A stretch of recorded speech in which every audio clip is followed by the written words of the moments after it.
بسم اللہ الرحمن الرحیم۔ محترم جناب ڈاکٹر محمد الغزالی صاحب آج ہمارے مہمان مقرر ہیں۔ ہماری یہ بڑی خوش قسمتی ہے اور حقیقت میں دلی خوشی ہوتی ہے کہ محترم ڈاکٹر صاحب اپنے وقت کو نکال کے یہاں تشریف لاتے ہیں، اور اس اعتبار سے بھی بڑی خوشی ہوتی ہے کہ آپ کا تعلق ایک انتہائی بر صغیر کے علمی خاندان سے ہے۔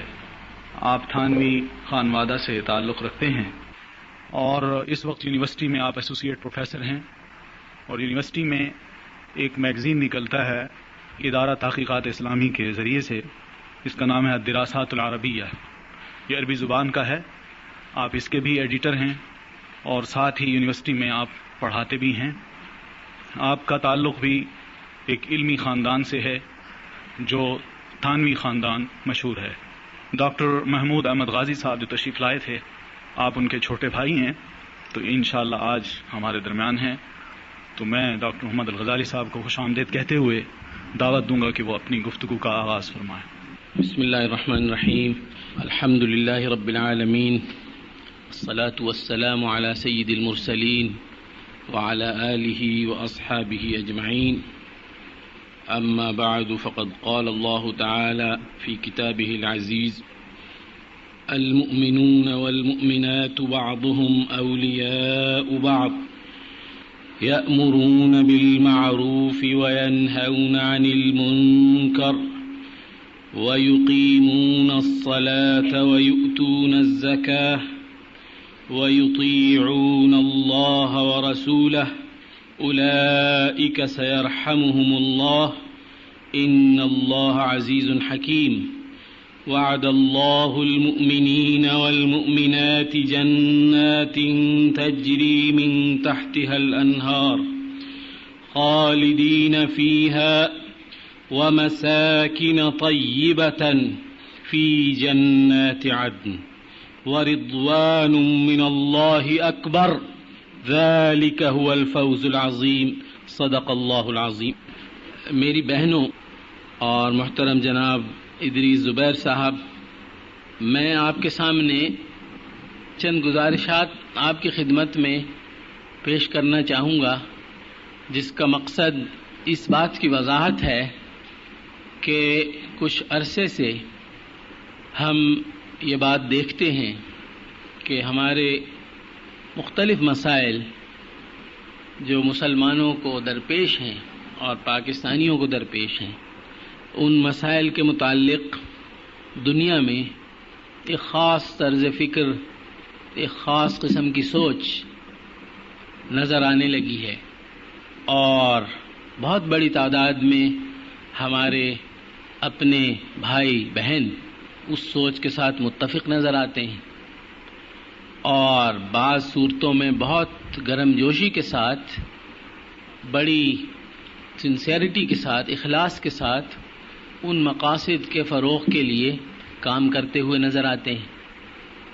ہمارے درمیان بے شمار ادارے موجود ہیں، کچھ سرکاری، کچھ غیر سرکاری، اس سے بہت سے لوگ وابستہ ہیں، خاص طور پر خواتین، اور نظر یہ آتا ہے کہ جو امریکہ اور یورپ میں یا دنیا میں کہیں کسی خطے میں کوئی ایک نظریہ یا کوئی تجویز خواتین کے مسائل کے متعلق یا معاشرے کے مسائل کے متعلق یا زندگی کے کسی معاملے کے متعلق جو ابھرتی ہے، سامنے آتی ہے، اس کی تائید میں ہمارے لوگ، ہمارے اپنے بھائی بہن بہت پیش نظر آتے ہیں، اور ہمیں اس پہ حیرت ہوتی ہے کہ ہمارا دین، ہمارا اخلاق، ہمارا عقیدہ وہ کسی اور رخ کی طرف ہماری رہنمائی کرتا ہے، اور یہی لوگ جو مسلمان ہیں اور ہم ان کو مسلمان سمجھتے ہیں،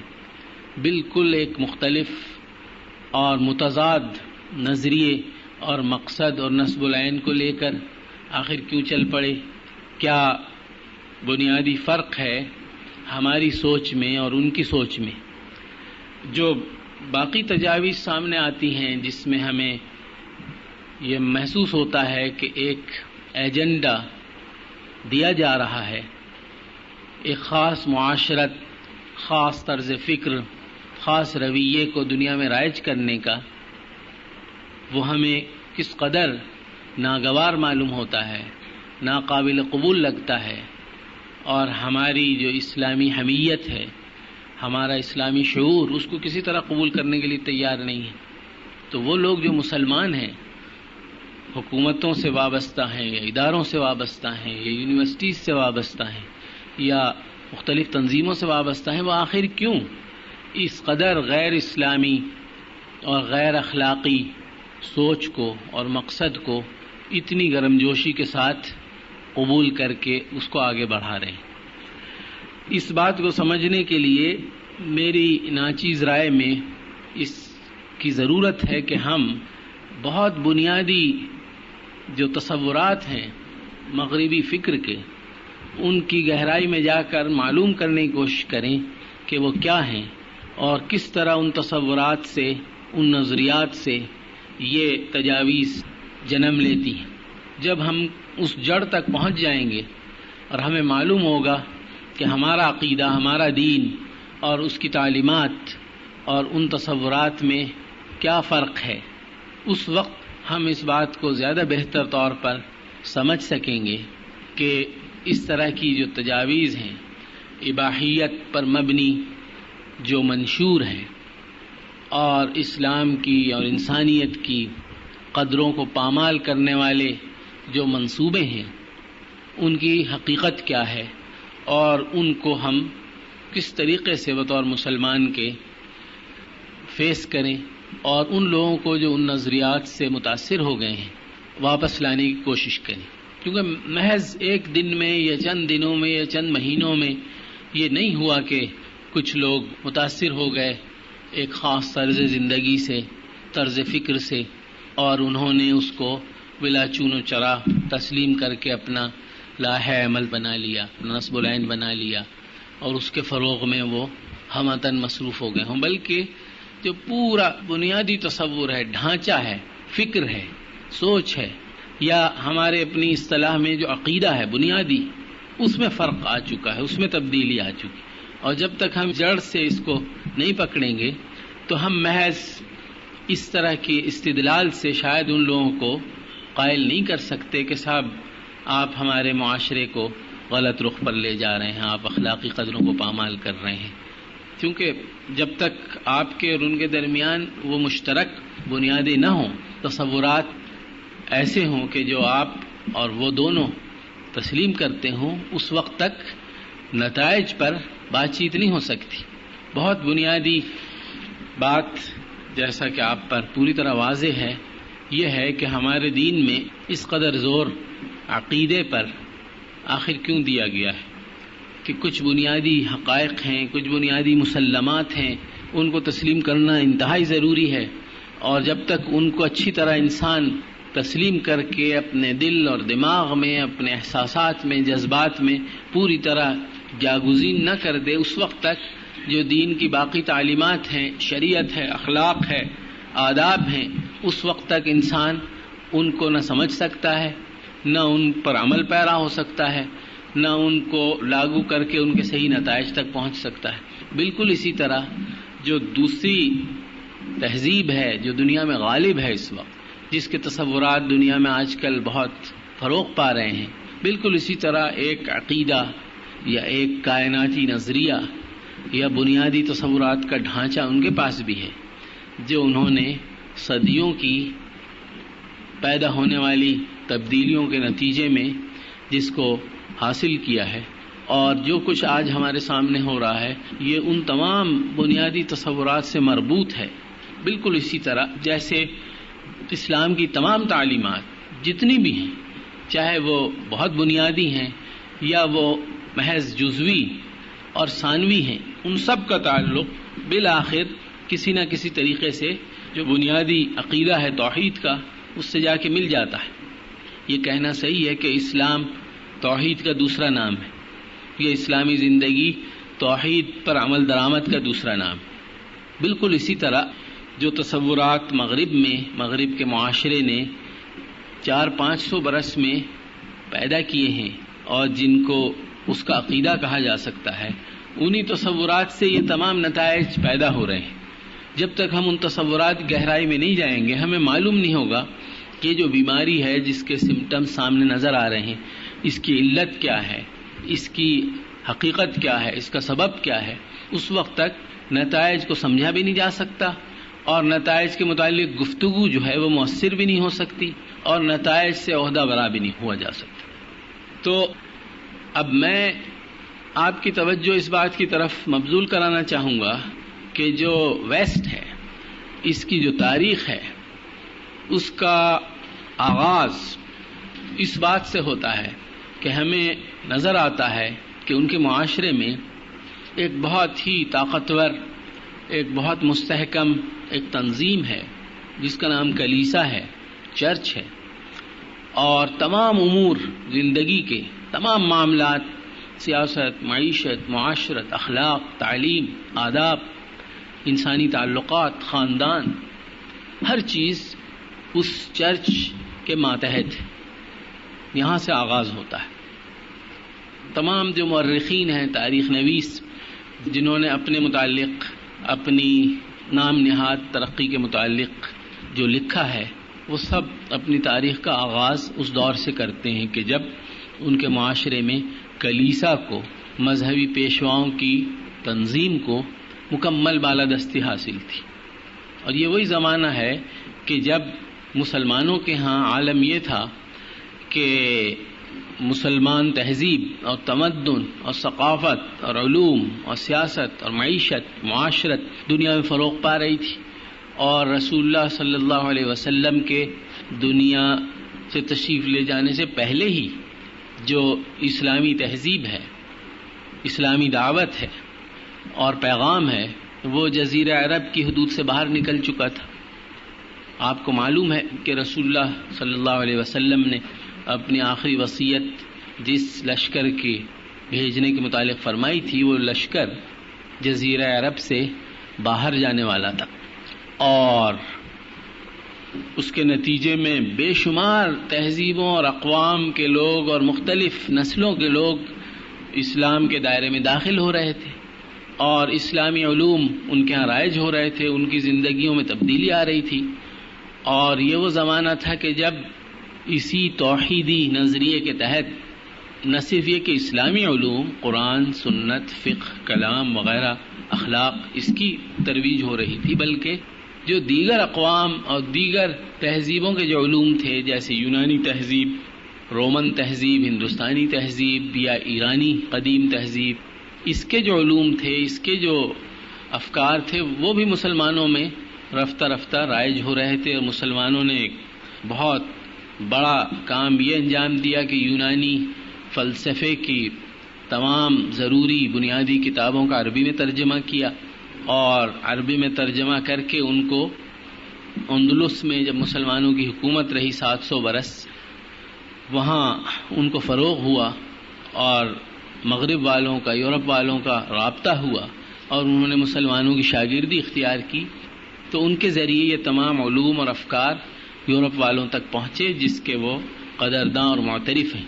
تو مسلمانوں کے ہاں گویا تہذیب فروغ پر تھی، عروج پر تھی، اور علوم اور افکار میں ترقی تھی، اور جو اخلاقی اور روحانی معیارات ہیں معاشرے کے اور فرد کے وہ پوری طرح مستحکم تھے. چونکہ رسول اللہ صلی اللہ علیہ وسلم کا زمانہ 200-250 برس پہلے ہی گزرا تھا، اس کے نتائج آج بھی ہیں ہماری زندگی میں، تو اس وقت کس قدر ہوں گے.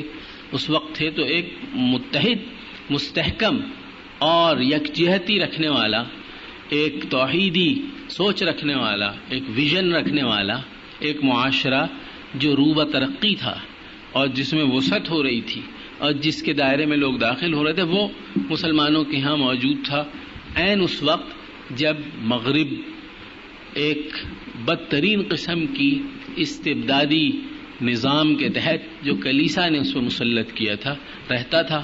اور جیسا کہ میں نے عرض کیا تمام امور زندگی کے کلیسا کے ذمہ داروں کے سپرد تھے. تو مسلمانوں کے ساتھ جو ان کے روابط ہوئے، مسلمانوں نے کوئی تعصب نہیں برتا اور مسلمانوں نے وہ مواقع پیدا کیے علم کے فروغ کے لیے. اور ایک پوری داستان ہے مسلمانوں نے جس طرح سائنسی علوم کو ترقی دی، یہ اس کی تفصیل میں جانے کا موقع نہیں ہے. تو غیر مسلموں کو وہ مواقع ملے کہ مسلمانوں کے ذریعے علوم اور فنون اور افکار تک رسائی حاصل کریں، اور اس کے ساتھ ساتھ انہوں نے مسلمانوں ہی سے یہ بھی چیز معلوم کی کہ کائنات کو دریافت کرنے کا جو ذریعہ ہے، جو طریقہ ہے، جو منہج ہے، جس کو آج کل انڈکٹیو میتھڈ کہا جاتا ہے، ایمپیریکل میتھڈ، مشاہدے کے ذریعے اور تجربے کے ذریعے کائنات کے مابین جو قوانین کاز ایفیکٹ ریلیشن شپ رکھنے والے جاری ہیں ان کو معلوم کرنا اور کائنات کی مخفی قوتوں کو دریافت کرنا اور ان قوتوں کو اپنے استعمال میں لانا، اپنے مقاصد کے تابع کرنا، یہ انہوں نے مسلمانوں سے معلوم کیا. اور اس کے متعلق بھی 20 مغربی مورخین نے بہت تفصیل کے ساتھ اس بات کا اعتراف کیا ہے، سوائے چند متعصب لوگوں کے، کہ مسلمانوں کے ذریعے وہ سائنٹیفک میتھڈ معلوم ہوا کہ جس کی بنا پر مغرب میں ترقی کا دروازہ کھلا اور فکری اور علمی آزادی ان کو نصیب ہوئی. تو گویا اپنے کلیسا کے خلاف ایک جو لہر پیدا ہوئی احتجاج کی، وہ کسی حد تک نتیجہ تھا یورپ والوں کا مسلمانوں کے ساتھ روابط قائم کرنے کا، اور انہوں نے اس بات پر اصرار شروع کیا کہ ایک انسان کا یہ حق ہے کہ وہ علم حاصل کرے اور زندگی کی حقیقت کو دریافت کرے. خاص طور پر یہ جو مادی دنیا ہے، یہ جو ماحول ہے، یہ جو نظام فطرت ہے، اس کی حقیقت کو معلوم کیا جائے، یہ کس طرح کار فرما ہیں یہ قوتیں. اور ہوا یہ کہ جب انہوں نے یہ عمل شروع کیا تو کلیسا نے اس میں سخت مزاحمت کی اور بہت رکاوٹ پیدا کی، اس لیے کہ کلیسا نے جس مذہب کی تلقین اور جس عقیدے کا فروغ شروع کر دیا تھا وہ نہیں تھا حقیقت میں جو انبیاء اور رسول کی اصل حقیقی تعلیمات پر مبنی ہے. جیسا کہ آپ جانتے ہیں انجیل میں، تورات میں تحریف ہو چکی تھی اور جو اصل تعلیم تھی وہ باقی نہیں رہی تھی، اور کلیسا نے یہ اختیار حاصل کر لیا تھا کہ وہ جس چیز کو چاہے حلال کریں، جس کو چاہے حرام کریں، اور انسانوں کو بجائے خدا کا بندہ بنانے کے اپنا بندہ بنانے کی انہوں نے کوشش کی. اور اس میں کوئی اس کی گنجائش نہیں تھی کہ علمی اور فکری ترقی کا کوئی امکان پیدا ہو اور انسانوں کو یہ اجازت دیں کہ جو چاہے سوچو، جو چاہے دریافت کرو، اور پھر اس کے نتیجے میں ہماری بتائی ہوئی باتوں پر اعتراض کرو یا شک کرو. کیونکہ جہاں کہیں بھی یہ دین کے نام پر استبداد ہوگا، انسانی ذہن کو غلام بنایا جائے گا اور انسان کو اللہ کی بندگی سے ہٹا کر انسانوں کی بندگی کے تابع بنایا جائے گا، وہاں اس کی گنجائش نہیں ہو سکتی کہ لوگوں کو علم کی ترقی اور فکری فروغ کی طرف راہ دکھائی جائے. چنانچہ یہ دروازہ ان کے ہاں بالکل بند تھا، اور علم جو ہے وہ ایک مخصوص طبقے کی اجارہ داری تھی جو کلیسا سے وابستہ تھا. جو وہ کہیں وہ علم ہے، اور وہ علم بھی صرف انہی کو حاصل کرنے کا حق ہے. ایک عام انسان کی نہ گنجائش ہے، نہ استعداد ہے، نہ اس کا حق ہے کہ وہ علم حاصل کرے. لہذا عرض کرنے کا مقصد یہ ہے کہ اول دن سے آغاز تاریخ کا ایسے ہوا کہ علم اور فکر انہوں نے جب حاصل کرنا چاہا تو اس کی بہت شدید مزاحمت کلیسا والوں نے کی، جو دین کے نمائندے تھے ان کی نظر میں. چنانچہ مغرب والوں کے ذہن میں جو سب سے پہلی جو بات بیٹھ گئی، جو آج تک نہیں نکلی، وہ یہ ہے کہ علم ایک الگ چیز ہے، فکر ایک الگ چیز ہے، اور عقیدہ اور مذہب اور عبادت اور مذہبی زندگی بالکل ایک دوسری چیز ہے. یا آپ اس کو اختیار کر لیجئے یا آپ اس کو اختیار کر لیجئے. اگر آپ اس کو اختیار کرنا چاہتے ہیں اور آپ علم میں کوئی جگہ بنانا چاہتے ہیں تو دین مذہب نہیں رہتا، باقی وہ ختم ہو جاتا ہے. اور اگر آپ دینی زندگی اختیار کرنا چاہیں اور کسی عقیدے کو آپ تسلیم کریں، آپ ایمان بالغیب رکھتے ہوں، تو پھر علم سے آپ کو کوئی سروکار نہیں ہونا چاہیے. مغربی تہذیب اور مغربی تاریخ اور مغربی ذہن کی تشکیل میں سب سے پہلا بنیادی نکتہ یہ ہے. اس کے مقابلے ہمارے یہاں کیا تصور تھا؟ ہمارے یہاں تصور بالکل واضح تھا. اول دن سے قرآن اور سنت کی تعلیم میں اس بات کے اندر کسی قسم کا کوئی ابہام، کوئی کنفیوژن نہیں تھا کہ دین جو امور آپ کو بتاتا ہے، اور قرآن و سنت میں جو ہدایات موجود ہیں وہ ہدایات ہیں کہ جن تک انسانی عقل اور انسانی مشاہدے کو رسائی نہیں ہو سکتی. انسان بہت سی باتیں خود معلوم کر سکتا ہے، تجربے سے، مشاہدے سے. انسان یہ جان سکتا ہے کہ یہ چیز کس طرح بنائی جائے، یہ چیز کس طرح بنائی جائے، یہ کمرہ کیسے بنایا جائے، گھڑی کیسے بنائی جائے. مختلف ضرورتوں کی تکمیل کے لیے انسان ہمیشہ سے اپنی عقل، اپنے حواس اور اپنے مشاہدے و تجربے کو کام میں لا کر چیزیں بناتا ہے، دریافت کرتا ہے. اسی سے تہذیب اور تمدن کو فروغ ہوا. اول دن سے علم آدم الاسماء کلھا، اللہ تعالی نے انسان کو ضروری چیزوں کی تعلیم بھی دی اور عقل بھی دی، حواس بھی دیے، وجدان بھی دی، اور وہ تمام وسائل فراہم کیے جس سے انسان اپنی ضرورتوں کی تکمیل کر لے. تو کوئی نبی یہ بتانے کے لیے کبھی نہیں آیا، نہ آئے گا کہ مکان کیسے بناؤ، یا یہ کہ کھیتی باڑی کس طرح کرو، یا یہ کہ کپڑے کس طرح سیو.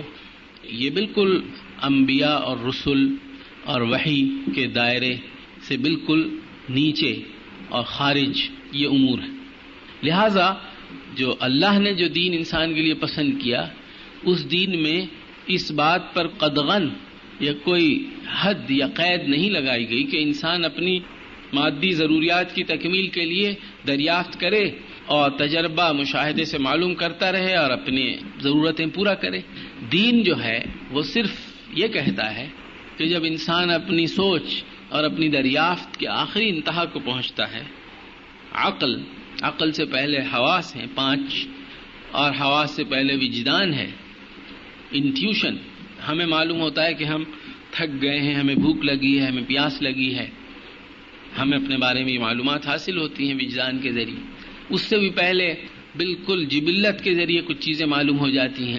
یہ سب اللہ تعالیٰ ہی کے دیے ہوئے ذرائع ہیں، اور ان ذرائع کا ایک مقصد ہے اور ایک ان کا منشا ہے انسان اپنی ضرورتیں پوری کرتا رہے جو اس کی بایولوجیکل سروائیول کے لیے ضروری.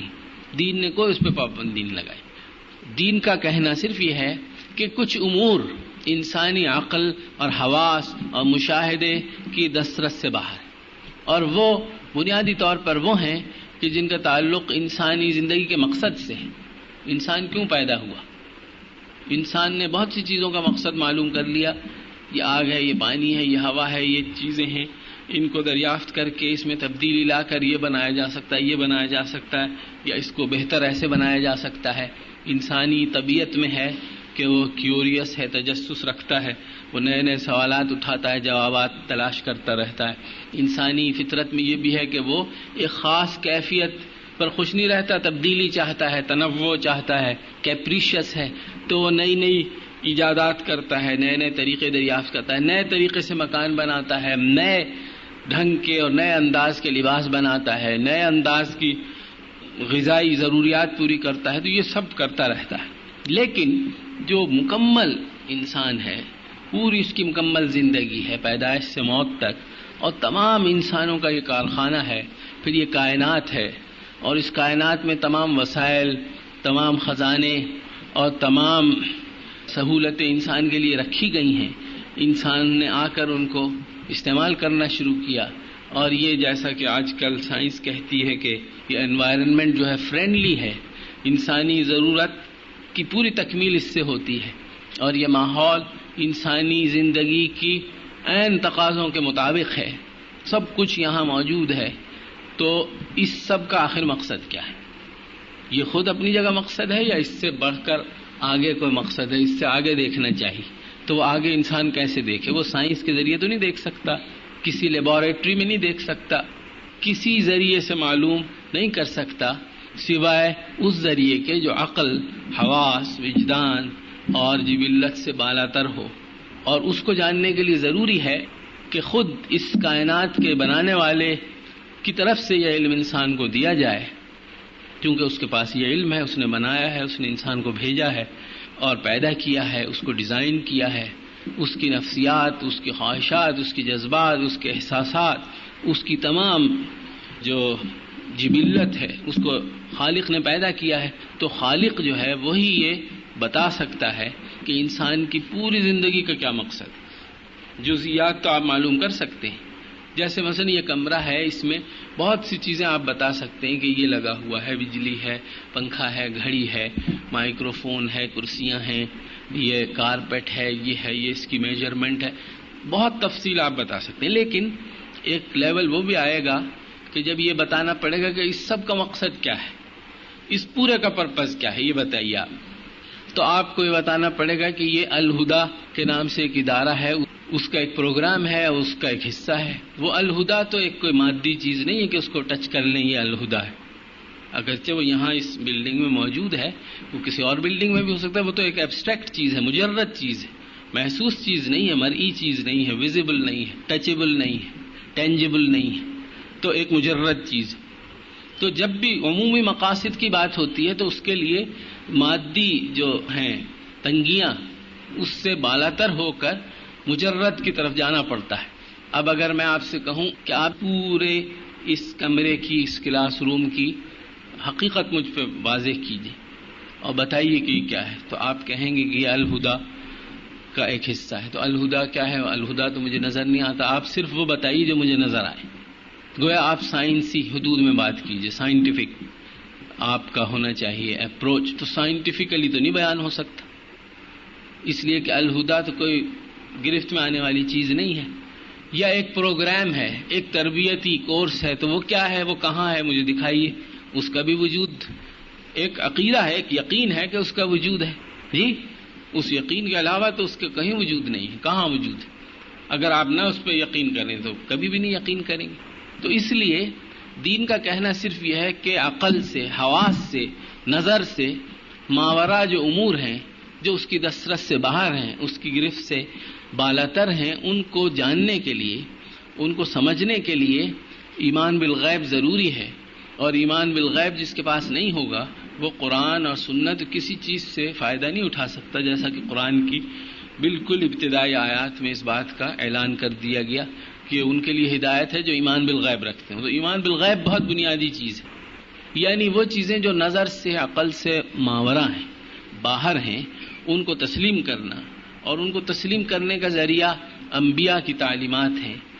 چونکہ انبیاء تک یہ علم، یہ ہدایت، یہ حقائق، یہ معلومات خود اللہ نے جو اس تمام اسکیم کا خالق ہے اس نے پہنچائی. اس کو مان کر پھر باقی چیزیں، نتائج خود بخود پیدا ہو جاتے ہیں. جب آپ نے اللہ کو مان لیا، اس کی صفات کو مان لیا، وہ مالک یوم الدین ہے، آخرت کے لیے آپ کو سب کچھ کرنا ہے، پھر آخرت کو اگر مان لیا تو پھر دنیا میں کس طرح رہنا، باقی سب نتائج ہیں.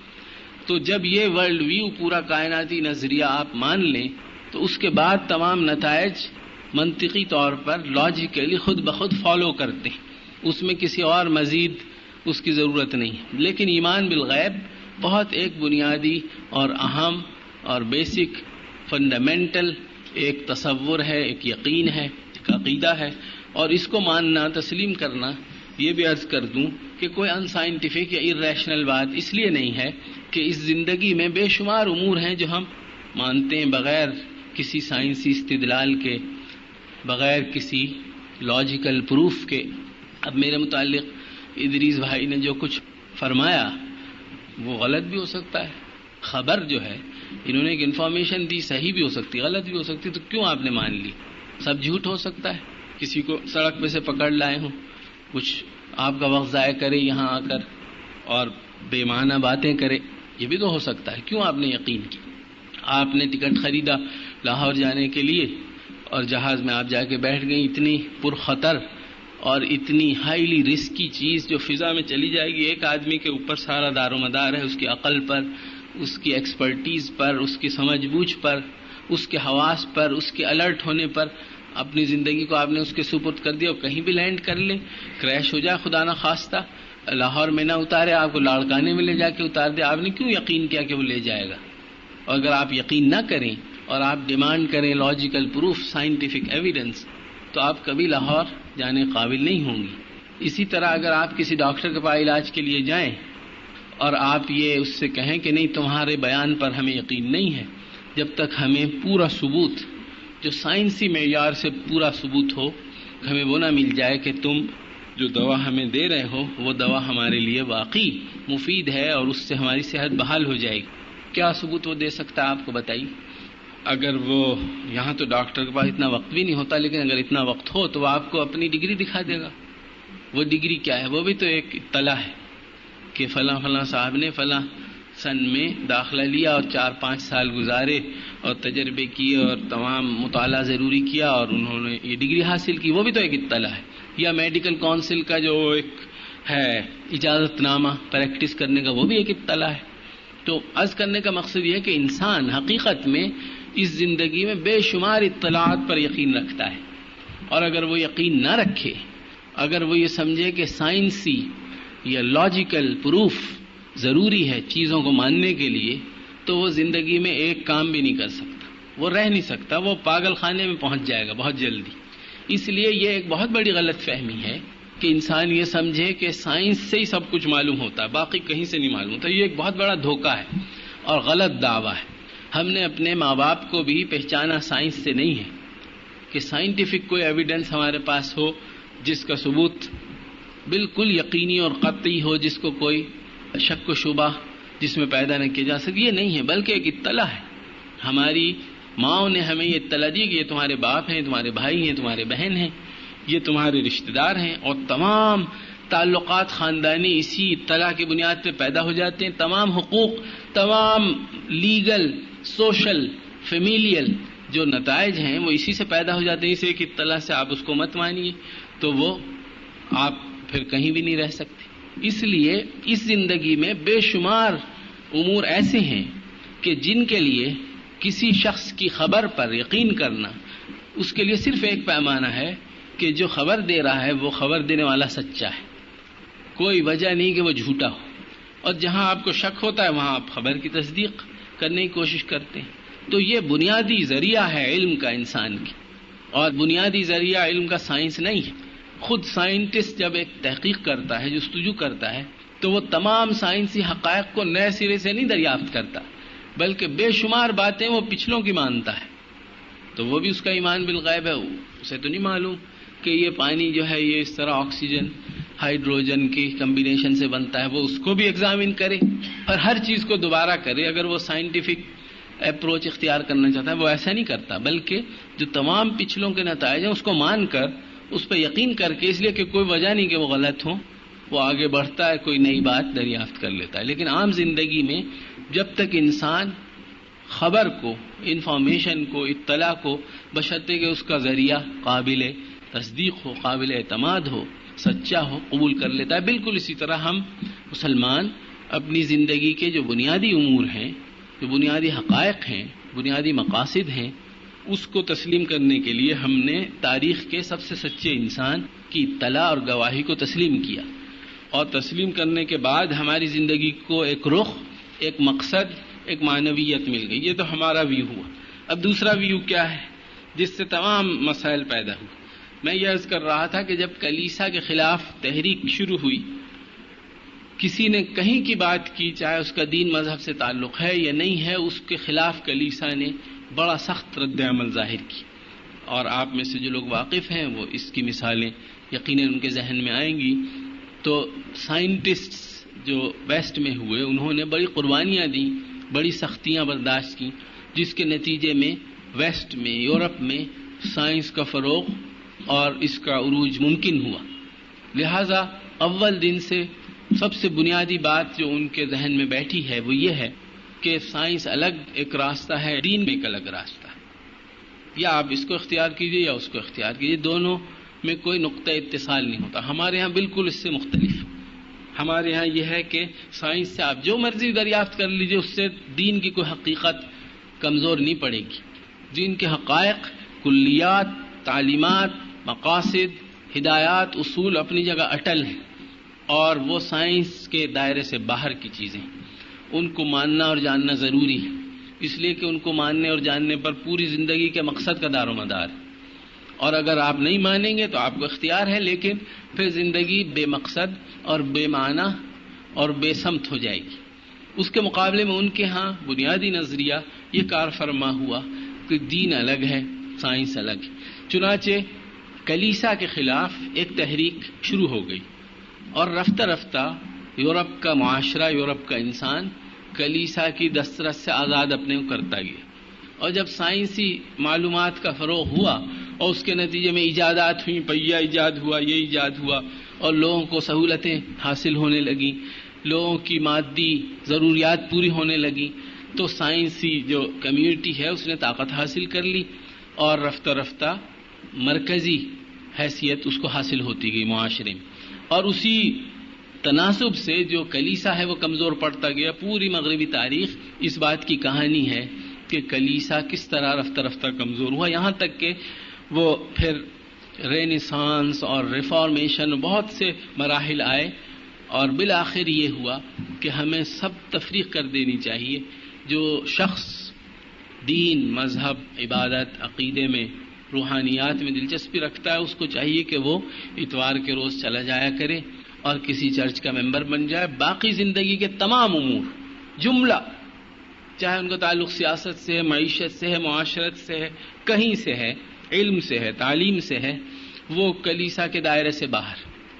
جب یہ ہوا تو اسی موقع پر جس شخص نے بھی مغرب میں کھڑے ہو کر کوئی بات کہی جس کے نتیجے میں وہ کلیسا کو، مذہب کو، عقیدے کو مسترد کر سکیں، انہوں نے اس کو فوراً قبول کیا۔ چنانچہ اسی خاص وقت پر ڈارون نے اپنی تھیوری پیش کر دی ایوولوشن کی، ارتقاء، کہ یہ سب کائنات اور تمام زندگی ضروری نہیں کہ آپ یہ مانیں کہ اللہ نے بنائی ہے، اس کا مقصد ہے، اس کے سامنے جواب دہی، یہ سب کچھ نہیں ہے، یہ تو ایک مختلف عناصر کا آپس میں اختلاط اور ایک کیمیکل ایکشن ری ایکشن کے نتیجے میں مختلف مراحل سے گزر کر بندر، اورنگ اوتان اور یہ جو ہومو سیپینز ہے، انسان پیدا ہو گیا ہے۔ لہٰذا انسان کو اس پریشانی کی ضرورت نہیں کہ اسے کسی نے پیدا کیا ہے، کوئی ذات ہے، کوئی اتھارٹی ہے، کوئی طاقت ہے، کوئی اسکیم ہے، کوئی پرپز ہے، اس کی ضرورت نہیں ہے۔ انسان تو اس ارتقاء کے نتیجے کی پیداوار ہے۔ لہٰذا اس پوری زندگی میں بھی یہی اصول کار فرما ہونا چاہیے کہ جو طاقتور ہے اس کا حق ہے کہ وہ جیے، اس کا حق ہے کہ وہ اپنے مفادات حاصل کر لے، اس لیے کہ انسان کی تخلیق بھی ایسی ہی، جس طرح پہلے لاجک یہ تھی اور اب بھی ہے ہمارے ہاں کہ انسان خود کو پیدا نہیں کرتا، انسان خود دنیا میں نہیں آتا، خود دنیا سے نہیں جاتا، انسان کا خالق اللہ تعالیٰ ہے۔ سب سے بڑی حقیقت یہ ہے، باقی تمام تعلیمات اس کا نتیجہ ہے۔ لہٰذا انسان کا رب اللہ ہے، اس کا الہ اللہ ہے، اس کا معبود اللہ ہے، اس کی طرف رجوع اس کو کرنا ہے، اس کی زندگی جو ہے وہ اللہ کی مرضی کے تابع ہونی چاہیے، مرضی انبیاء کے ذریعے معلوم ہوگی اور اس کے نتیجے میں اس کو بہتر زندگی نصیب ہوگی۔ تمام اس کے نتائج، اگر آپ نے وہ سب سے بڑا پتھر ہٹا دیا اور آپ نے کہا کہ یہ خود بخود اس کائنات کے اندر ایک ایسی صلاحیت ہے کہ خود بخود ایک رد عمل کا سلسلہ چلتا رہتا ہے، کیڑے مکوڑے اور یہ سب ہوتے ہوتے انسان موجودہ شکل میں جو بہت چالاک، کلیور، انٹیلیجنٹ ایک مخلوق ہے، موجودہ حالت کو پہنچ گئی ہے۔ لہٰذا اس زندگی میں بھی یہی اصول پھر کار فرما ہونا چاہیے کہ جس کے پاس طاقت ہے، جس کے پاس صلاحیت ہے، اسی لیے تو کہا جاتا ہے کہ زندگی کمپٹیشن ہے، مقابلہ ہے، مقابلے میں آئیے اور لڑیے اور لے لیجیے اپنا۔ اور اس وقت آپ کائنات میں نظر ڈالیے تو کیا اصول ہے بتائیے؟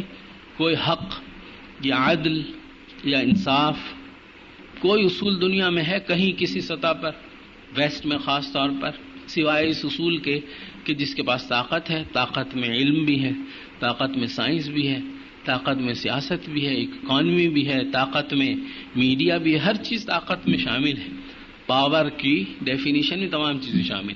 تو جس کے پاس یہ ہے اس کا حق ہے کہ اس کا کلمہ بلند ہو اور وہ اپنا پسندیدہ جو نظریہ ہے اس کو فروغ دے دے، اسی کو رائج کر دے، لوگ مان لیں، اس لیے کہ یہ زندگی تو اسی طرح پیدا ہوئی۔ پھر ایک صاحب ڈارون کے بعد آئے فرائڈ، انہوں نے کہا اس پریشانی کی ضرورت نہیں کہ انسان کو اپنی حیوانی، جبلی اور مادی خواہشات سے بلند ہونا چاہیے تاکہ انسان اخلاقی ترقی کرے، روحانی ترقی کرے، یہ سب فضول بات ہے۔ انسان تو محض اپنی لوئسٹ جو ڈیزائر ہے اس کا ایک اسیر ہے، اس سے بڑھ کر اس کی کوئی حقیقت نہیں۔ جو کچھ وہ کرتا ہے وہ اسی فرسٹریشن کے نتیجے میں کرتا ہے جو اس کو حاصل ہوتی ہے ان خواہشات کی تکمیل نہ ہونے سے. یہ انہوں نے انسانی نفس کا نظریہ بیان فرمایا، اس کو بھی فوراً قبول کر لیا گیا، اس لیے کہ وہ مرحلہ تھا کہ جب ایسے تمام تصورات کو قبولیت حاصل ہو رہی تھی جس کے نتیجے میں دین سے چھٹکارا مل جائے، عقیدے سے، کلیسا سے اور یہ تمام امور. رفتہ جس چیز پر فوکس ہوا وہ یہ کہ انسان آزاد ہے اور انسان کا کوئی خالق نہیں ہے، انسان دین کے بغیر بالکل مکمل ہے. انسانی زندگی کا مقصد کیا ہے؟ پھر یہ سوال پیدا ہوا.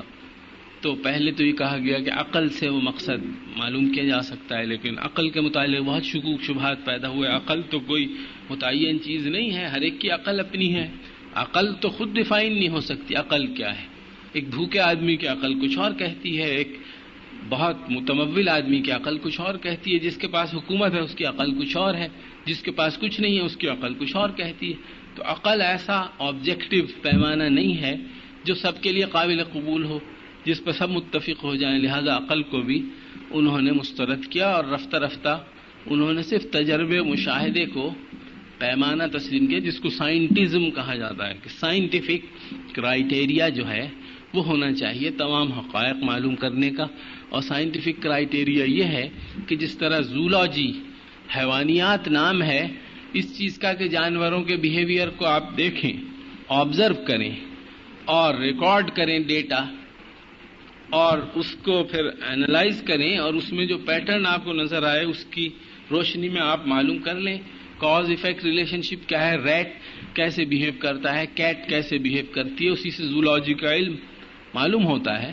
بالکل اسی طرح انسان کا بھی بیہیویئر آپ اسٹڈی کیجئے، اس میں آپ کو اس بحث میں پڑھنے کی ضرورت نہیں ہے کہ انسان کے بیہیویئر میں کیا بات اچھی ہے کیا بری ہے، اس لیے کہ اچھائی برائی کا پیمانہ کون دے سکتا ہے؟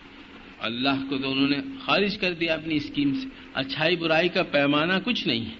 آپ صرف یہ دیکھیے ہوتا کیا ہے حقیقت میں، جو آپ کو نظر آئے وہی حقیقت ہے. اور جب یہ سوال پیدا ہوتا ہے کہ انسانی زندگی کا مقصد کیا ہے تو اس کے لیے ایک فلسفہ گھڑا گیا ہے جس کا نام ہے ایگزسٹینشلزم، وجودیت، جس کے سب سے بڑے علامہ گزرے ہیں فرانس میں ژان پال سارتر. اور وہ فلسفہ بہت سمپل الفاظ میں یہ ہے کہ میں آپ سے یہ دریافت کروں کہ آپ یہاں کیوں بیٹھی ہوئی ہیں، کیوں میری باتیں سن رہی ہیں، کیا مقصد ہے آپ؟ تو آپ اس کے جواب میں یہ کہیں کہ ہم اس لیے بیٹھے ہیں کہ ہم بیٹھے ہیں.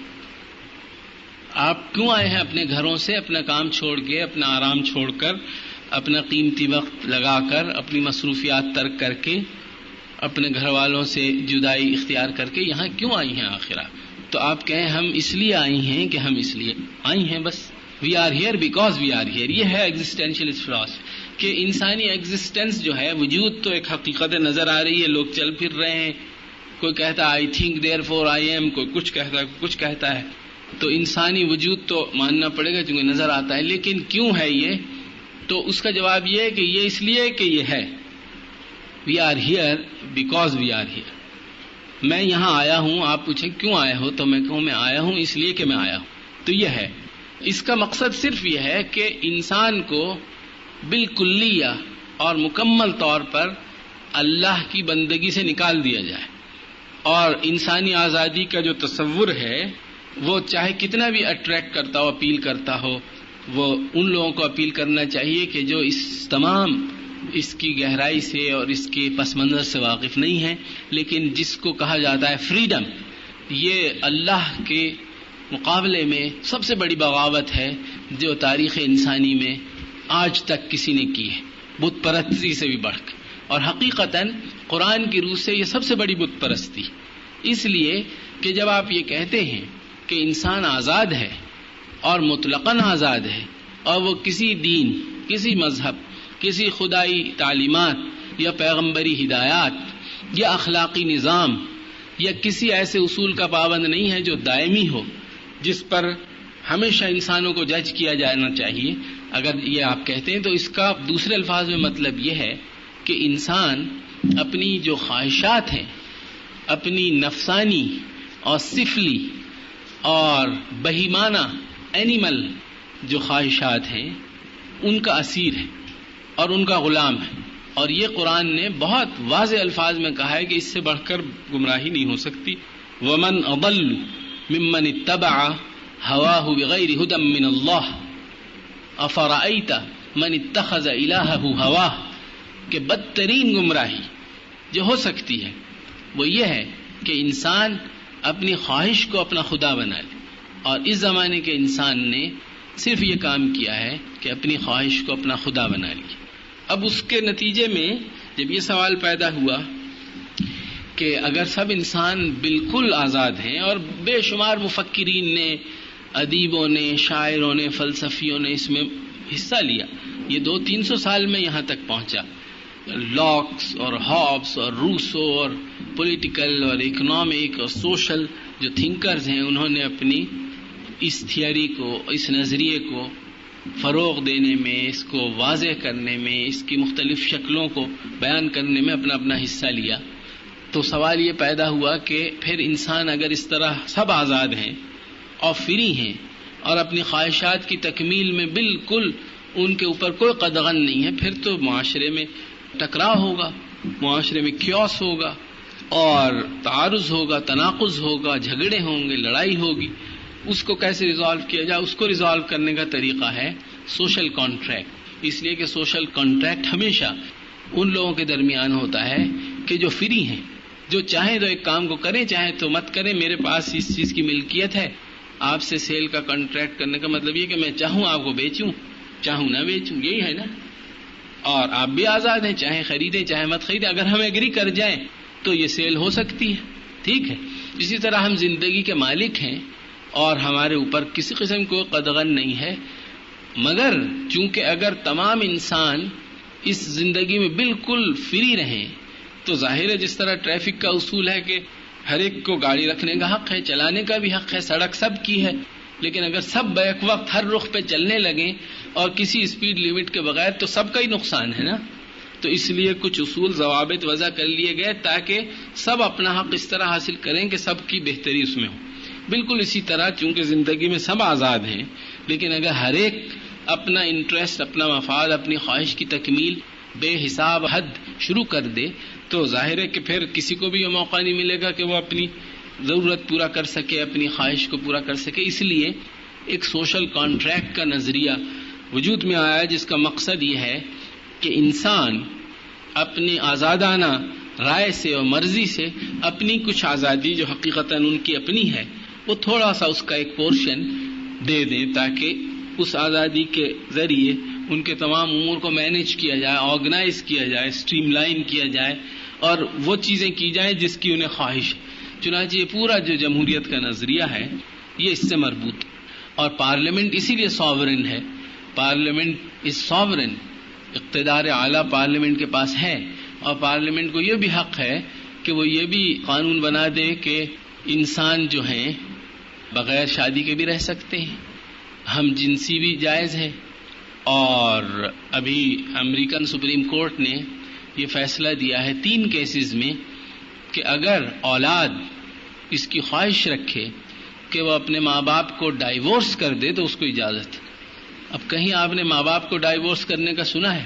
وہ اس لیے وہاں سوال کیا پیدا ہوا؟ وہاں سوال یہ پیدا ہوا کہ کیا ماں باپ کا وجود یا ماں باپ کے رشتے کا تقدس ایسی چیز ہے کہ اگر انسان اس کو نہ اختیار کرنا چاہیں تو ان کو پابند کیا جائے کہ نہیں، اس کے ضرور اس کو قبول کریں اور اس کی پابندی کریں اور ان تعلقات کو آبزرو کریں. یہ تو انسانی فریڈم کے خلاف ہے. جہاں فریڈم کی بات آئی ریجیکٹ. اگر انسانی فریڈم میں خاندان اور شادی اس میں اگر رکاوٹ ہے تو یہ بھی نہیں چاہیے. جو انسانی فریڈم کو کرب کرنے والی یا ہارم کرنے والی یا لمٹ کرنے والی کوئی چیز ہے وہ منظور نہیں. لہذا سب سے بڑا جو عقیدہ ہے انسان کا اس وقت وہ فریڈم ہے.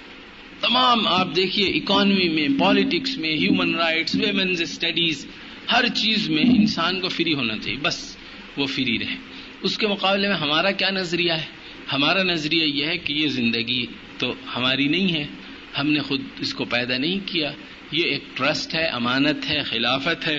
انسان سب سے بہتر مخلوق ہے. انسان کسی کیمیکل ریئیکشن سے کیڑوں مکوڑوں کے عمل کے نتیجے میں وجود میں نہیں آیا. انسان کو پیدا کیا گیا ہے، ڈیزائن کیا گیا ہے اور اس کو تیار کیا گیا ہے، اپوائنٹ کیا گیا ہے. بہترین تخلیق اس کی گئی ہے ان دی فائنسٹ فارم فی احسن تقویم. اور نفخت فیہ من روحی، اور وہ اس قدر بلند ہے کہ اس کو فرشتوں کو حکم ہوا کہ اس کو سجدہ کریں. اور وہ ایسا انسان ہے کہ جو حیوانی خصائص بھی رکھتا ہے اور روحانی خصلتیں بھی رکھتا ہے. اس بنا پر اس کو یہ بار امانت سپرد کیا گیا اور اس کو یہ امتحان میں ڈالا گیا.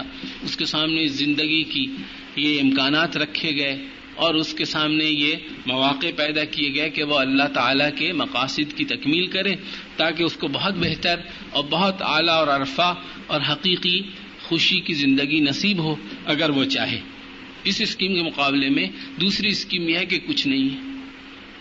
کیوں اور کیا، اس سے آپ بحث نہ کیجیے. آپ تو ہیں، اب آپ آ گئے ہیں، میں آپ کو سب کو لے کے پسٹل لے آؤں اور یہاں لے جا کے جیسے ہی ہائی جیک کرتے ہیں لے جاؤں ایک جہاز میں بٹھا کے کہیں دور جزیرے میں، اور وہاں بہترین جگہ آپ کو رکھ دوں، ایک محل ہو اور اس میں تمام آرام اور راحت کا سامان ہو اور کچن بھی ہو اور سب کھانے پینے کی چیزیں ہوں اور تفریح کا بھی سامان ہو، مطالعے کا بھی ہو، کمپیوٹر بھی ہو، جس چیز کی ضرورت پڑ سکتی ہے وہ ہو. اور آپ پوچھیں بھائی کیوں لائے ہو، تو یہ آپ نہ پوچھیے، بس اب آپ آ گئے ہیں یہاں رہیے جتنے دن بھی رہنا ہے. تو اس طرح کا نظریہ جو ہے وہ ویسٹ کے پاس ہے، جو بالکل ہوکس اور بالکل فیک اور بالکل بے بنیاد ہے. اور اس نظریے سے تمام چھوٹے چھوٹے نتائج پیدا ہو رہے ہیں. لہذا اس نظریے کے متعلق بہت ہی سنجیدگی کے ساتھ اور بہت گہرائی کے ساتھ ہمیں بطور مسلمان کے غور کرنے کی ضرورت ہے، تاکہ جو مسلمان کسی غلط فہمی کی وجہ سے اس کے سے متاثر ہوئے ہیں، اس کا شکار ہوئے ہیں، ان کو ہم راہ راست پر لا سکیں. چنانچہ میں نے جو عرض کیا تھا کہ انسانی تعلقات کا جو سب سے بڑا پرنسپل ہے وہ ہے کمپٹیشن. کیونکہ انسان کمپٹیشن سے یہاں آیا ہے، اس کو کمپٹیشن سے ہی رہنا. تو سیاسی، معاشی، معاشرتی ہر سطح پہ کمپٹیشن. اس کا نتیجہ کیا ہوگا کہ ان تمام انسانوں کو مختلف طبقات میں خود بخود تقسیم کر دیا جائے گا. ایک طبقے کا دوسرے طبقے کے مقابلے میں کیا مفاد ہے اور دوسرے طبقے کا کیا مفاد ہے. Generation gap. بچوں کا بڑوں کے مقابلے میں بچے پیرس اور وہاں بون میں پولیس کو فون کر کے بلا لیتے ہیں. ان کو بہت اس پہ فخر ہے کہ صاحب ہمارے ہاں بچے کو یہ حق ہے کہ وہ پولیس کو فون کر دے. میرے ایک دوست کے ساتھ یہ ہوا، پیرس میں رہتے ہیں، پاکستانی ہیں. وہ دوسرے بچوں کے ساتھ کھیلتے کھیلتے اس نے معلوم کر لیا کہ جب ابا پٹائی کریں یا اماں ڈانٹیں تو اس نمبر پہ فون کر دینا. اس نے فون کر دیا اور پولیس آ گئی. جب پولیس آ گئی تو وہ تھا پاکستانی مسلمان بچہ، وہ ڈر گیا اور بہت وہ ہوٹر ووٹر بجا اور وہ ایک دم سے آ گئے کہ کدھر ہے تمہاری ماں. تو وہ ڈرا. پھر اس نے کہا نہیں وہ غلط فون کر دیا تھا، یہاں کچھ نہیں ہوا. تو یہ ہے کہ بچے کو یہ حق ہے کہ وہ پولیس کو فون کر کے بلا لے، اور بیگم صاحبہ کو حق ہے کہ وہ بلا لیں اگر شوہر سے ناراضگی. اس سب عرض کرنے کا مقصد یہ نہیں ہے کہ میں یہ دعویٰ کرتا ہوں کہ جس معاشرے میں ہم رہتے ہیں اس میں سب کچھ ٹھیک ہے. بالکل ہرگز یہ مقصد نہیں. یقیناً بلا شبہ جو حقوق ہیں ہمارے ایک دوسرے پر، ان حقوق کی ادائیگی میں بہت خرابیاں ہیں. بالکل اسی طرح جو خواتین کا مثلا مقام و مرتبہ ہمارے دین نے تجویز کیا ہے وہ حاصل نہیں ہے. اسی طرح بزرگوں کا، بڑوں کا جو مرتبہ ہونا چاہیے وہ حاصل نہیں. جو اساتذہ کو ہونا چاہیے وہ حاصل نہیں. جو چھوٹوں کے حقوق ہیں شاید وہ بھی حاصل نہیں. لیکن سوال یہ پیدا ہوتا ہے کہ ہم ان تمام امور پر نظر ڈالیں، غور کریں، اپنے نظریے کے روح سے یا ان کے نظریے کی روح سے.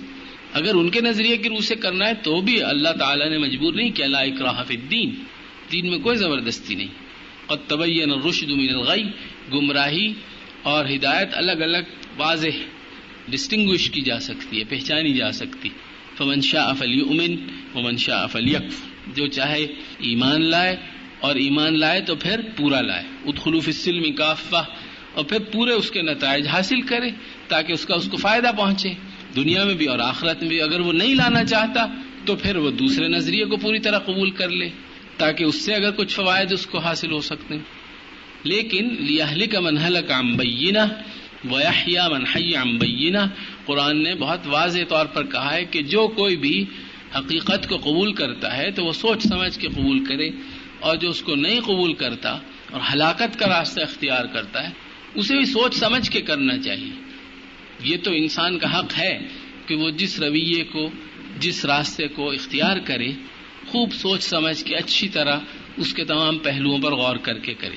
لہٰذا ہمارے لیے سوچنے کی بات یہ ہے کہ ہم اپنے عقیدے، اپنے اخلاق اور اپنے مقاصد کی روح سے تمام مسائل پر غور کریں، جن میں یہ مسئلہ بھی ہے جو بلا شبہ بہت اہم ہے اور بنیادی ہے، اور اس سے صرف نظر نہیں کیا جا سکتا کہ ہمارے معاشرے میں اگر وہ ایک اسلامی معاشرہ ہے تو خواتین کا کیا مرتبہ ہے اور کیا مقام ہے اور کیا ان کا کردار ہے اسلامی زندگی بنانے میں۔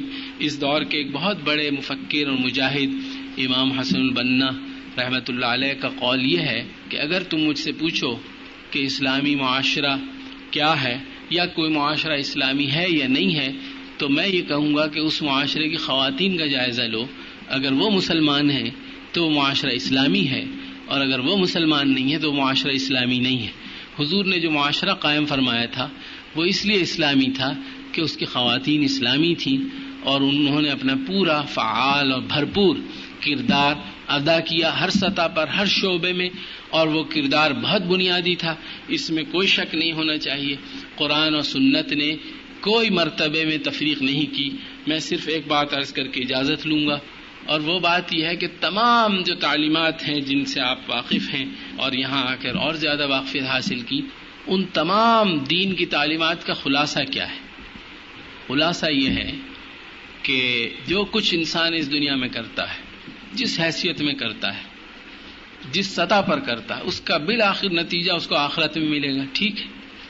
اور اصل جو ججمنٹ ہے، فیصلہ ہے، وہ آخرت ہی میں ہوگا، کون سچا ہے کون جھوٹا ہے۔ دنیا میں بہت سے لوگ غلط دعویٰ بھی کرتے ہیں، تو حضور نے جو تعلیم ہمیں دی اس کا خلاصہ یہ ہے کہ اس تمام دنیا کی کوششوں کا الٹیمیٹ جو نتیجہ ہے وہ آخرت میں نکلے گا، اور آخرت میں اللہ میاں نے کوئی الگ کمپارٹمنٹ عورتوں کا نہیں رکھا کہ یہ جو ہے نا یہ بی کیٹیگری کا جنت ہے، یہاں خواتین جائیں گی، اور یہ اے کیٹیگری کا ہے، یہاں مرد جائیں گے، یہ کہیں نہیں کہا۔ یا ہے جی کہیں اشارتاً کنایتاً یہ کہا ہو کہ نہیں نماز اگر گل محمد صاحب پڑھیں گے تو اس کا تو جنت میں یہ کمرہ ملے گا، اگر زینب بیوی پڑھے گی تو وہ یہاں جائے گی۔ یہ سب خرافات ہمارے یہاں نہیں ہے۔ لہٰذا بنیادی بات یہ ہے کہ دین میں جو اصل محور اور منشا اور مقصد اور آخری نتیجہ ہے اعمال کا، وہ ہے آخرت کی دائمی ابدی زندگی، اور اس میں جو اصل اللہ تعالی کا جو انعام ہے وہ ہے اللہ تعالیٰ کی رضا، ورضوان من اللہ اکبر، میں نے بھی آپ کے سامنے تلاوت کی، اور اس میں کوئی تفریق بالکل کسی طرح کی مرد اور عورت کے درمیان نہیں ہے، بالکل وہی جنت اور وہی نعمت انسانوں کے لیے اللہ تعالیٰ نے رکھی ہے، چاہے وہ مرد ہیں۔ اور تو اس کی وضاحت بھی ہوئی ہے، من ذکر و انثی، جو بھی نیک عمل کرے گا اس کی جزا اس کے لیے ہے، چاہے وہ ذرے برابر بھی۔ اب اگر تفصیلات میں کہیں کوئی ایک اسکیم میں کسی کو کوئی ذمہ داری دی ہے، کسی کو کوئی ذمہ داری دی ہے، اس سے کوئی ڈسکریمنیشن کا ہم نتیجہ نہیں نکال سکتے، اس لیے کہ ہم اس پورے معاشرت کو، تمام تعلیمات کو اپنے پرسپیکٹو سے جب دیکھتے ہیں تو اس میں کوئی فرق نہیں۔ اگر ہم ان کے پرسپیکٹو سے دیکھیں تو سب غلط ہے، پھر تو یہ نماز روزہ بھی غلط ہے، بہت کچھ غلط ہے، پھر آپ سب چھوڑ دیجئے، پھر یہ سب تھوڑا سا رکھنے کی کیا ضرورت۔ وآخر دعوانا الحمدللہ۔ جزاکم اللہ خیرا۔ ماشاء اللہ ڈاکٹر صاحب نے انتہائی پرمغز اور فلسفیانہ انداز سے گفتگو فرمائی، اللہ تعالیٰ آپ کو جزائے خیر دے۔ تو آپ کے ذہنوں میں اگر کوئی اس سلسلے میں کوئی سوال ہوں تو آپ بسم اللہ کیجئے، وقت بھی تھوڑا ہے۔ ہم یہ دیکھتے ہیں کہ ہمارے معاشرے میں ایک فیصلہ پیدا ہو چکا ہے کہ اذان مانگ رہے ہیں، آپ نے کیا تجاویز دیں گے کہ ہم اس کو محدود کریں اپنے معاشرے میں پیدا کریں؟ ہم ہر معاملے میں اپنے جو ذرائع ہیں ان کی طرف رجوع کریں۔ انسان کو آزادی بھی دی ہے، بالکل دی ہے، لیکن بے محدود اور بے قیود آزادی نہیں ہے۔ اور اس آزادی کا ایک مصرف ہے، ایک مقصد ہے. ہمارے یہاں ہر چیز کو جج کرنے کا ایک پیمانہ ہے کہ زندگی کے جو مقاصد ہیں بنیادی ان کے تابع ہے وہ آزادی یا نہیں. تو ہر چیز کی طرف قرآن اور سنت اور جو ہمارے اپنے پیمانے ہیں ان کی طرف رجوع کرنے کے لیے ہمیں یہ چاہیے کہ ہم پہلے یہ بھی دریافت کریں کہ جو ایک دوسرے رخ پر فضا بنی ہوئی ہے اس کی آخر کیا حقیقت ہے، کیا بنیاد. جو کچھ آج کل یہ ایجنڈا ہے کائرو کانفرنس کا، بیجنگ کانفرنس کا، یہ نتائج ہیں. اس کے پیچھے پوری ایک 300 سال کی کوشش کھڑی ہوئی ہے عمارت.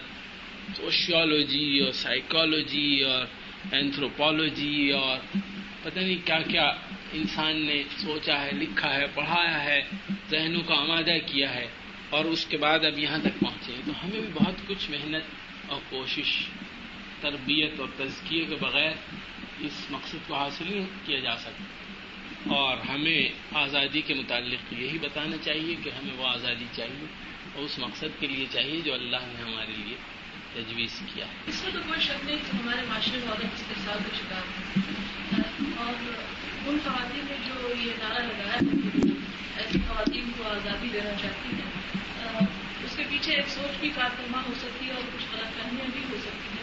تو پھر جو پازیٹیو سوچ رکھنے والے ہیں، اسلامی پرسپیکٹو میں کام کرنے والے ہیں، ان کی پرائرٹی اس سلسلے میں کیا ہونی چاہیے؟ کہ پرائرٹی نمبر 1 یہ کہ جو اسلامی نقطہ نظر صحیح ہے اس کی وضاحت ہونی چاہیے، اور ساتھ ہی جو دوسرا نقطہ نظر ہے اس کی کمزوری بھی واضح کر دینی چاہیے. کہ بتانا چاہیے کہ جو آزادی مانگی جا رہی ہے اگر وہ اسی تصور کے تحت ہے، اسی اسکیم اور ایجنڈے کے تحت ہے جو مغرب والوں نے اختیار کیا ہے، تو اس کے نتائج ان کے ہاں یہ نکلے ہیں اور ہمارے ہاں بھی پھر یہ نکلنے والے ہیں. اور ساتھ ساتھ اس کے مقابلے میں جو الٹرنیٹو ہے، متبادل ہمارا نظریہ قرآن پر مبنی، سنت پر مبنی اور ہمارے علماء سلف کے آراء پر مبنی، اس کو بھی پوری طرح فورسفلی بیان کرنا چاہیے. لیکن بیان کرنے میں اکثر یہ غلطی ہوتی ہے کہ اپروچ یہ بن جاتی ہے شعوری یا لاشعوری طور پر کہ اچھا آپ آزادی مانگتی ہیں تو آزادی ہمارے یہاں سب سے زیادہ ہے، آپ کو جمہوریت چاہیے، اسلام سب سے زیادہ جمہوری ہے. سائنس تو اسلام ہی کے پاس ہے. یہ جو ہے نا دوسرے ہمارا ایجنڈا نہیں بنا سکتے کہ وہ کچھ طے کریں. ان کے یہاں اسپورٹس شروع ہو گیا، جی حضور نے بھی اس میں حصہ لیا تھا. آپ اس لیے کہیے کہ آپ کو حضور مطلوب ہیں، آپ کو اسلام مطلوب ہے، آپ کو اسلام کے مقاصد مطلوب ہیں، آپ کو وہ معاشرہ چاہیے، آپ کو آخرت چاہیے، آپ کو اللہ کی رضا چاہیے. اس کی طرف لوگوں کو لا کر اس کے بعد پھر بتائیں ہم کہ اس کی تفصیلات کیا ہیں ہمارے ایجنڈے کی. یہ ہوتا ہی ہے کہ اگر ایجنڈا وہ بنائیں یا اسکیم وہ بنائیں اور پھر ہم اس میں لوگوں کو راغب کریں کہ جی جو وہاں ہے وہ یہاں بھی ہے، اس کا بڑا نقصان ہوتا ہے، خاص طور پر جب اسلام کی تبلیغ اس نہج پر ہو. اب آپ غور کیجئے کہ اگر کوئی مغربی معاشرے کا مرد یا عورت اس معاشرے سے بیزار ہے اور کسی متبادل راہ کی تلاش میں ہے، اب آپ اس سے ملیں اور تبلیغ کریں کہ نہیں یہ ڈیولپمنٹ، یہ اکنامک پیٹرن اور یہ ڈیموکریسی اور یہ فریڈم تو سب ہمارے یہاں بھی ہے. تو یہ ایسی ہے کہ جیسے آپ ایک مکان کو ناپسند کرتی ہوں اور اس سے چھٹکارا چاہتی ہوں، کوئی اور مکان تلاش کر رہی ہوں اور آپ کو میں ملوں بطور ایک پراپرٹی ایجنٹ کے، میں کہوں بالکل ایگزیکٹلی وہی مکان میرے پاس بھی آ جائیے، تو آپ تو نہیں پھر اس میں جائیں گی. مطلب یہ کہ آلٹرنیٹو ہونا چاہیے آپ کے پاس، اور اس کے لیے اعتماد ضروری ہے، اس کے لیے یقین ضروری ہے اور ایمان ضروری ہے. اور انشاءاللہ جب یہ ہوگا تو اس کے زور پر، اس کے نتیجے میں جب ہماری تبلیغ اور تلقین تعلیم کا اثر بھی ہوگا اور نظر آئے گا کہ جو ہمارے پاس ہے بہت سے پہلوؤں سے ممکن ہے اس سے ملتا جلتا ہو، لیکن اس کا جو بنیادی ڈھانچہ ہے، اس کی بنیادی اپروچ ہے، اس کے مقاصد ہیں، وہ بالکل الگ ہے. اور یہ ہو نہیں سکتا کہ وہ اپیل نہ کرے، اس لیے کہ اللہ تعالیٰ نے انسان کی فطرت میں ایمان رکھا ہے. انسان کی فطرت میں یہ ہے کہ وہ اللہ تعالیٰ کو پہچانے اور مانے اور اس کے سامنے سرنڈر کرے. تو ہم وہ چیز بتانے والے ہیں کہ جو انسانی فطرت کو ابھارنے والی ہے، اور وہ چیز بتانے والے ہیں جو انسانی فطرت کو کل کرنے والی، تباہ کرنے والی. لہٰذا انشاءاللہ جب ہم بات کریں گے بشرطے کہ ہم مروب نہ ہوں، یقین کے ساتھ، اعتماد کے ساتھ اور ایمان کے ساتھ ہم اپنے نظریے کو بیان کریں کہ آزادی کے متعلق ہمارا یہ نظریہ، خاندان کے متعلق. مثال کے طور پر میں ایک جملہ آپ کو بتاتا ہوں جو شاہ ولی اللہ رحمۃ اللہ علیہ نے لکھ دیا. اب آپ اگر غور کریں تو یہ ایک جملہ تمام چیزوں پر بھاری ہے کہ شوہر بیوی کے تعلقات کہ اسلامک اپروچ کیا ہے. ایک اپروچ یہ ہے کہ میری اپنی کمائی، میرا اپنا یہ، اور آپ کی اپنی کمائی اور آپ کا اپنا، اور آ جائیے مقابلے میں، کبھی میں بھاری کبھی آپ بھاری، اور اگر آپ نے زیادہ گڑبڑ کی تو پولیس ہے اور وہ فلاں NGO ہے، آسما جہانگیر کو میں بلا لوں گی اور یہ ہو جائے گا اور پولیس آ جائے گی اور یہ تم کر کے دیکھو. اب آپ ذرا سیریسلی غور کریں کہ اگر آغاز اس سے ہو، اس نہج سے، تو کیا ایک دن بھی، ایک رات بھی کوئی میاں بیوی سکون، آرام، راحت، اطمینان، خوشی، مسرت کا کوئی تجربہ حاصل کر سکتے ہیں اس نہج پر؟ آپ میاں بیوی کو چھوڑیے، میری اور ان کی دوستی اگر اس نہج پہ ہو کہ دیکھو اگر ذرا سے تم آگے بڑھے نا تو بس یہ ہے پسٹل میرے پاس اور ڈنڈا ہے اور اکھاڑا ہے جی، تو کیا انسان واقعی اس طرح کی مخلوق ہے کہ انسانوں کا مقابلہ ہمیشہ طاقت سے ہوتا ہے؟ یہ نہیں ہے. شاہ ولی اللہ نے فرمایا ہے کہ میاں اور بیوی کے تعلقات کا اصل جو گر ہے اور جو جڑ ہے وہ یہ ہے کہ وہ ایک دوسرے کے مفاد کو اپنا مفاد سمجھے. بس جب میاں بیوی کے مفاد کو اپنا مفاد سمجھنے لگے اور بیوی میاں کے مفاد کو اپنا، بالکل برابری ہے، اس میں کوئی اتھارٹی کی تو بات ہی نہیں ہے. اگر یہ اپروچ ہو، اور تمام انسانی تعلقات میں آپ حقیقتاً دیکھیے کہ جب تک سنسیئرٹی اور اخلاص اور الٹروئزم اور دوسرے کی بھلائی چاہنا، جیسا کہا گیا دین و نصیحہ، ہر سطح پر، چاہے بچوں کے ساتھ ہو، بڑوں کے ساتھ ہو، کاروباری شریک کے ساتھ ہو، ماتحت کے ساتھ ہو، حتیٰ کہ دشمن کے ساتھ ہو، اس کی بھلائی چاہنا، اس کا برا نہ چاہنا، جب تک یہ جذبہ انسان میں نہیں ہے تو دو انسان مل کے نہیں رہ سکتے. اور اگر انسان صرف طاقت کے بلبوتے پر ایک دوسرے کو ڈیٹر کریں by force, by share force, اور ایک دوسرے پر اپنی ول امپوز کرنے کی کوشش کریں، کبھی ان کا پلہ بھاری کبھی ان کا پلہ بھاری، تو یہ ایک بہت بڑا دھوکہ ہے. انسانی تعلقات اس سے زیادہ گہرے اور اس سے زیادہ ڈیپ چاہتے ہیں بنیاد قائم کرنا. یہی وجہ ہے کہ ہمیں نظر آتا ہے کہ کتنی طلاقیں اور کتنے جھگڑے اور کتنے مسائل اور کتنی نفسیاتی بیماریاں. آسٹریلیا میں اسٹیٹسٹکس یہ بتاتی ہیں کہ 35 سال کی عمر سے تجاوز کرنے والا ہر آدمی وداؤٹ ایکسیپشن وہ پلز کے بغیر سو نہیں سکتا. تو جب انسانی زندگی سے سکون نکل جائے اور اطمینان غارت ہو جائے اور سنسیئرٹی ختم ہو جائے اور ہر ایک اپنے حقوق کا علمبردار بن جائے، بچوں سے آپ نے کوئی بات کہی، ان کی بھلائی کی، تو ادھر سے پولیس آ گئی. ادھر سے آپ نے والد صاحب سے کچھ کہا، والد صاحب تو اول تو ہوں گے ہی نہیں گھر پہ، وہ بورڈنگ ہاؤس میں انہیں داخلہ دلوا دیا ہوگا. یا بیوی سے کہا، ادھر سے پولیس آ گئی، یا اور کوئی. تو یہ جو ہیں یہ انداز فکر ہمارا نہیں. اور میرے عرض کرنے کا مقصد یہ تھا کہ یہ انداز، یہ سوچ ان تمام نظریات سے مربوط ہے جو میں نے آپ کو جن کا بہت اختصار کے ساتھ ذکر کیا، اور یہ محض اچانک پیدا نہیں ہو گئی. جب انہوں نے مذہب کو خارج کیا تو اس کے ساتھ ہی انہوں نے اخلاق کو بھی خارج کیا، اس لیے کہ اخلاق یہ کہتا ہے کہ گڈ اور ایول ایک پرماننٹ چیزیں ہیں، کچھ چیزیں اچھی ہیں کچھ چیزیں بری ہیں، اور تمام انسان اس کے پابند ہیں کہ وہ اچھائی کو فروغ دیں اور برائی سے بچیں. تو انہوں نے کہا اس کو بھی باہر کرو. یہ اخلاق کے متعلق بے شمار فلسفے کہ اخلاق تو اصل میں نیٹشے اتنا بڑا جرمن فلاسفر ہے، وہ کہتا ہے کہ یہ تو کمزور آدمی نے ایجاد کیا ہے اخلاق، تاکہ وہ اسٹرانگ آدمی کو نیوٹرلائز کر سکے. ہم یہ کہتے ہیں کہ ایجاد نہیں کیا، اخلاق تو ہے اس لیے کہ اخلاق کی قدریں جب طاقت پکڑیں گی، جڑ پکڑیں گی، تو کمزور نہیں رہے گا. جیسا کہ حضرت ابوبکر صدیق نے اپنے پہلے خطبے میں ارشاد فرمایا کہ تم میں سے کمزور میرے لیے طاقتور ہے جب تک اس کا حق حاصل نہ ہو جائے، اور طاقتور میرے لیے کمزور ہے جب تک میں اس کا حق نہ لوں. مطلب یہ کہ یہ ایک بہت بیسک فلاسفی انہوں نے لے ڈاؤن کر دی کہ اس ملک میں، اس معاشرت میں، اس اسٹیٹ میں، اس سوسائٹی میں جو بالادستی ہے وہ اخلاق کی ہے. اب اگر ویک اس کا بینیفیشری ہے تو اسے ملے گا، چاہے وہ ویک ہو، چاہے وہ کمزور ہو، چاہے اس کے پاس پیسہ نہ ہو، عہدہ نہ ہو، اتھارٹی نہ ہو. اور اسی طرح اگر جو اسٹرانگ آدمی ہے اس کے پاس پیسہ ہے، عہدہ ہے، اتھارٹی ہے، لیکن اس کی اخلاقی پوزیشن ویک ہے تو وہ ویک ہو جائے گا. تو یہ وہاں ممکن ہے کہ جہاں اخلاق کو بالادستی ہو، اور جب اخلاق ختم ہو جائے تو آپ جو مرضی دنیا کی لیجسلیشن کر دیجیے. اب آپ دیکھیے یہ خواتین جو قانون سازی کا مطالبہ کرتی ہیں، آپ قانون میں لکھتے چلے جائیے کیا ہوگا. قانون میں تو یہ بھی لکھا ہے کہ شریعت بالادست ہے، شریعت کے خلاف کوئی قانون نہیں بنے گا. قانون میں یہ بھی لکھا ہے کہ امر بالمعروف نہی عن المنکر کریں گے. یہ جو ممبران اسمبلی ہیں یہ بڑے فرشتہ صفت ہوں گے، اور یہ انسانوں کا بھلا چاہنے والے ہوں گے، اور یہ بہت ہی مخلص لوگ ہوں گے. ان کو راتوں کو نیند نہیں آئے گی ہمارے اور آپ کے مفاد میں. سب قانون میں تو دستور میں لکھا ہوا، آپ پڑھتے جائیے.